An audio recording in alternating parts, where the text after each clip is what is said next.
Тоқаев Біріккен ұлттар ұйымы мінберінен әлемге жаңа жол керек, Қазақстан дайын. Нью-Йоркте өткен Біріккен ұлттар ұйымы бас ассамблеясында Қасым-Жомарт Тоқаевтың сөзі көпшіліктің назарын аударды.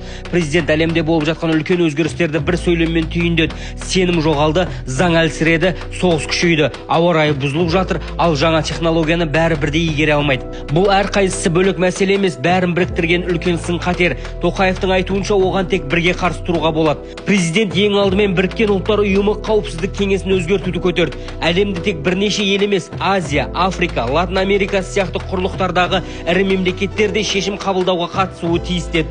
Сонымен бірге ядролық қаруды қысқарту, биологиялық қауіпсіздік сияқты маңызды тақырыптарды қозғады. Тоқаев мінберден Қазақстанның да рөлін анық айтты.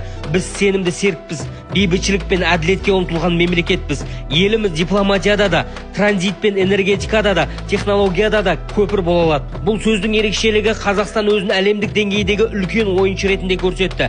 Халық үшін мұның мағынасы айқын. Еліміз сыртта да сенімді әріптес, бейбітшілікке үндеуші ел ретінде танылып отыр. Қысқасы, Тоқаев Біріккен ұлттар ұйымында тек Қазақстанды ғана емес, бүкіл әлемге жаңа тәртіп, жаңа сенім қажет екенін айтты.